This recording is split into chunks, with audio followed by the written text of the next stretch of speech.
we are joined by Coach Prime, Colorado Buffaloes, Deion Sanders, football fame. Coach, how are you doing today, man? Thank you for joining us on the show. Thank you for having me. Where are you located? I live in Brooklyn. I've been here for about 5 years. Used to cover the Giants and the Jets, and just haven't left yet, honestly. So it's a good spot for me so far. I don't know if I'm a New York. I think I'm a country boy, man. It's hard. Like New York and LA, those two places are really tough for me. I mean, my family's really from deep south. Like half my family's from Mississippi. My family lives in Charlotte, North Carolina. So I'm a Southern boy at heart, but I kind of fell in love with the big city. But we want to have you here to ask some questions leading up to the draft.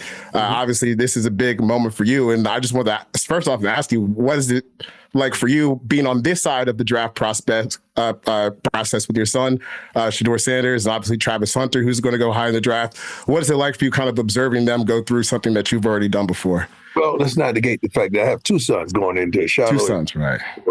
I'm excited. I'm happy for them. I'm anticipating where they're going to go because this is the first time in their lives that they don't have the capacity to call the shot. You know, you choose your junior high, you choose your high school, you choose your college, and now you're chosen. It's a lot of speculation going on, and we're excited about the prospects of where they're going to be. And the dream is they could be together, but that may not happen. What are some of the things that you've helped prepare them for as they go through this process? The negativity, the ignorance, the adolescence, the foolishness that goes on with people naysaying you. It's like they build you up to tear you down. But we've been dealing with that our whole lives, and they've seen that. They've seen all these things, and it gives them a tremendous roadmap and a navigational system on how to handle it. And they're doing a great job, and I'm proud of them. So when you start to go through this process, obviously you have spoken about there are certain landing spots where you might not want Travis or Shedeur or Shilo to end up. What makes up a less desirable versus a more desirable landing spot in your eyes? The front office are consistently bad when they make not intelligent moves, when they find themselves in this place of picking early every year, and you have an opportunity to provoke change and you don't, when opportunities laying right there before you. It's sort of like a lot of fans are fans, and they just only blow them when they're hot. But I understand and I know behind the curtains what lies there. Because not only did I play for 14 years, I worked with the NFL and CBS Sports and all that combined, and Barstools for accumulation like 20 years. So with the media knowing what's behind the curtain. So you said recently on the $1 Million Worth of Game podcast that there's certain cities where it might be an Eli. I guess, how do you go about putting that plan in motion, and what are the potential consequences? I've talked to all the parties of the teams that fit that description. I'm not going in that direction right now because I know who they are. We've had a meeting of kind of like a meeting of minds that they can insure me. Some of those teams probably won't pick my sons anyway. You don't have to get ruffled up over something that ain't going to happen no way. You know, direct. Like, we know you're going there. Now, I would probably do something behind the curtains, but I don't need to. Okay, I got you. I want to switch to Travis Hunter real quick because he has been adamant about his desire to play both ways in the NFL. As someone who has done that, back in 1996, I saw you have 470 yards for the Cowboys while also playing on defense. How feasible do you think that is in the NFL? I guess, what are kind of the challenges of it from your perspective? Well, very much feasible when you have a young man of that status. I mean, he can do it. He's proved that he can do it. The thing about the college game, it's much faster than the pro game. The pro game is much slower than the collegiate game because college, you have tempo. Nobody's huddled. Right. Everything is done at the line now. So hats off to Travis. They allow him to do it, which they should. He's going to be phenomenal. So you think he could just go full ways, start on both sides, wide receiver, cornerback? Why not? I was wondering about the workload. Not like it hadn't been done, but he's done it at a whole nother level in college. So why not? Yeah. How did you manage to workload for him over the past few seasons, working with him as receiver and cornerback? Tremendous plan. I mean, all our guys that played 60 or 70% or more snaps on Saturday, they get Sunday off. They have to come, but they don't have to participate. So he got Sunday off, Mondays off, normal off day, then Tuesdays as well. So now he started his work week on Wednesday. So his body covered. We had certainly had a plan. As someone who played cornerback at a really high level, what are some of the traits that you see from Travis that might make him a coveted prospect on that side of the ball and potentially the first corner off the board in this year's draft? Well, he forget corner off the board. He's going to be the first skill position guy to me off the board for certain. He has that intangible of he's a dog, he's a go-getter, he's a playmaker. 50-50 balls are his.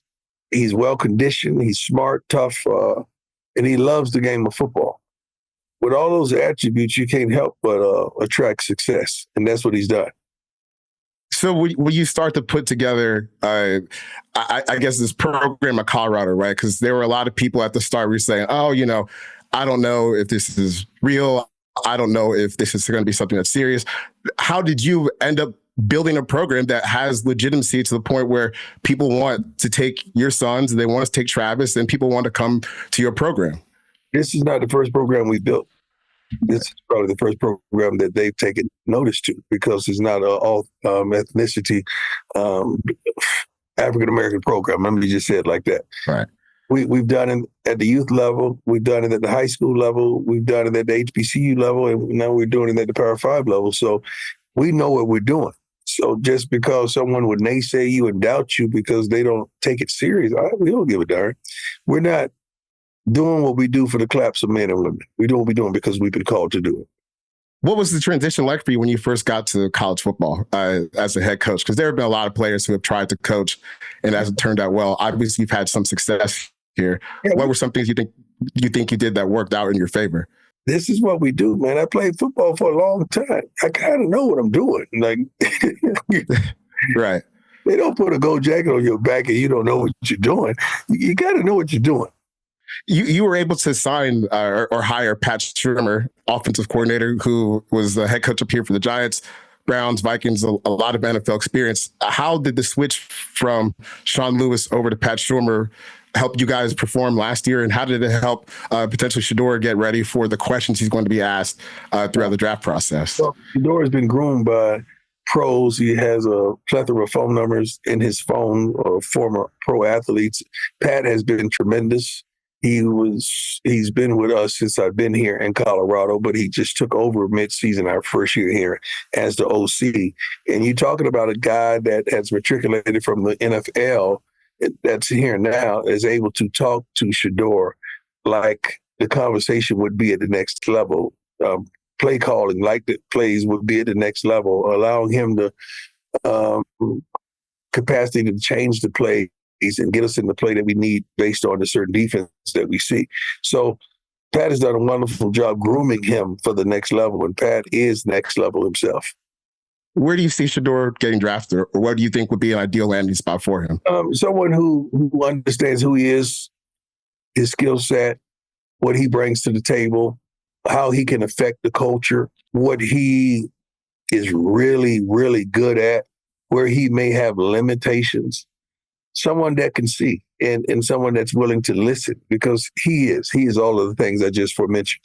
What are some of the things you think that he's good at, or some potential limitations that you see with him? He's smart, man. Shedeur is very smart. I mean, very smart. You can't lead the nation in completion percentage if you're not smart. You can't, I think, lead the quarterbacks in the history of the game with completion percentage if you're not a really smart quarterback and can see the darn field. He protects the ball really well. I can't say his limitations, man, because you hadn't seen the best of him. So you're going to really get to see the best of him at the next level. And he's always provoked change into every program or organization he's ever been in, starting from youth all the way up. He's a winner. We never lost. He's a winner.